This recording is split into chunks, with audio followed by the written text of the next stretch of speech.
ಈ ದಿವಸ ನಮ್ಮ ಅಜ್ಜಿ ಹೇಳುವ ತಲೆಮಾರುಗಳ ಕಥೆಯನ್ನು ನಾವು ಕೇಳೋಣವೇ? ಒಂದು ಸುಂದರವಾದ ನೈಸರ್ಗಿಕ ವಾತಾವರಣದಲ್ಲಿ ಸೂರ್ಯ ಎನ್ನುವ ಬಾಲಕ ಬಾತುಕೋಳಿಗಳ ಕೊಳದಲ್ಲಿ ಸಂಭ್ರಮಿಸುತ್ತಿದ್ದಾಗ ದೂರದಲ್ಲಿ ಬರುವ ಆ ಬಾಲಕನ ಅಜ್ಜಿ ಹೆಸರು ಸಾಕಮ್ಮ ಬಳಿಗೆ ಬಂದನು. ಬಾಲಕನು, ಅಜ್ಜಿ, ನಿನ್ನ ಅನುಭವದ ಒಂದು ಕತೆ ಹೇಳು. ಸಾಕಜ್ಜಿ ಮುಗುಳ್ನಗುತ್ತಾ ಹೇಳುತ್ತಾಳೆ, ಬಹಳ ಹಿಂದೆ ಈ ಭೂಮಿ ನಮ್ಮ ಅಭಯಾರಣ್ಯವಾಗಿತ್ತು.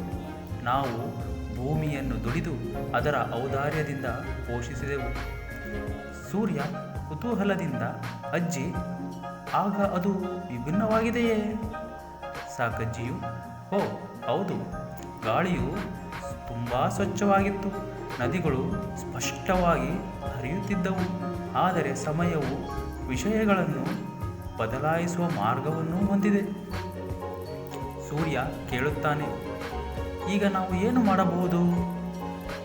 ಸಾಕಜ್ಜಿ ಹೇಳುತ್ತಾಳೆ, ಭೂಮಿಯನ್ನು ಗೌರವಿಸಿ, ಅದರ ಉಡುಗೊರೆಗಳನ್ನು ಗೌರವಿಸಿ. ಇದರಿಂದ ನೀತಿ ಸಂದೇಶ: ಜಗತ್ತು ಮುಂದೆ ಸಾಗುತ್ತಿರುವಾಗ ನಮ್ಮ ಪೂರ್ವಜರ ಬುದ್ಧಿವಂತಿಕೆಯನ್ನು ನಾವು ಎಂದಿಗೂ ಮರೆಯಬಾರದು. Thank you.